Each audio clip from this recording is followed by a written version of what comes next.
video, I'm going to be using the Lawn Fawn Spooky Village stamps and coordinating dies to make a card. I think these stamps are so adorable. They have all these little village houses with the little ghosts and the pumpkins, perfect set for Halloween.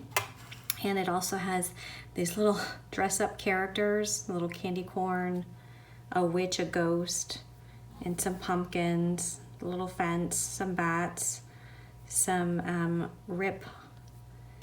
tombstones, and then the sentiments on here are ghostly greetings, happy Halloween, have a spectacular day, and from our patch to yours. I think these are so darling, so I'm going to make a card with this today. So here I'm using my Misty stamping tool, and I'm just putting the stamps on a piece of the Ultra Smooth Spectrum Noir cardstock, and I'm stamping them on to my cardstock with the Lawn Fawn Jet Black ink, which allows for the alcohol marker coloring. So here I'm using my Copic markers to color in these images, and I think these images are so darn cute. I'm going to be making them Halloween colors, so I'm going to be using the purples, the oranges, and the greens. So I'm just using 3 shades. I think for the most part it's 3 shades of each color. There's a couple that are using 2 shades, and I will put all of those Copic colors in the description below. I'm going to go ahead and add some music to this coloring process, and if you want to skip over the coloring process and jump right to the card making, you can just fast forward this.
So I went ahead and used the die cuts, and I put them over the images with some washi tape, and I ran them through my die cut machine, and then just took them all apart, and here's what they look like.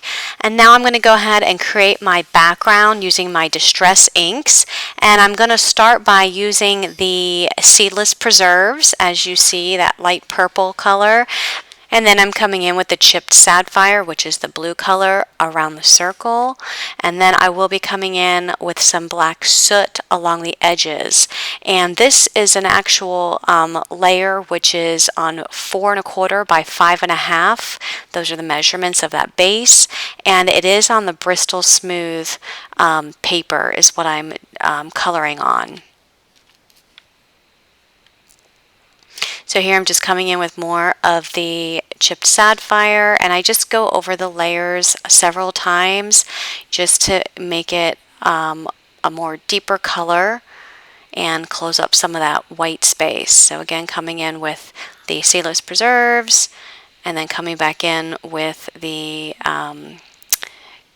chipped sapphire and just layering over those colors for a more solid look. And here's my background, and I went ahead and took the Spectrum Sparkle Clear and put a little dab of it there on the right hand side, then used a paintbrush and just flicked it on to make that sparkly background, which kind of looks like a little snowy feel.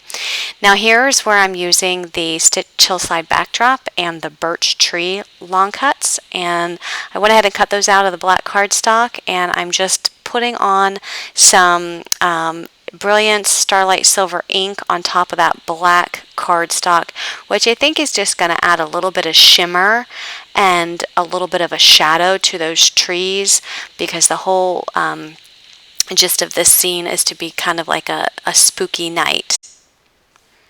And then I go ahead and apply the same silver ink to the Stitch Hillside backdrop to add some shadow and some shimmer to those hillsides.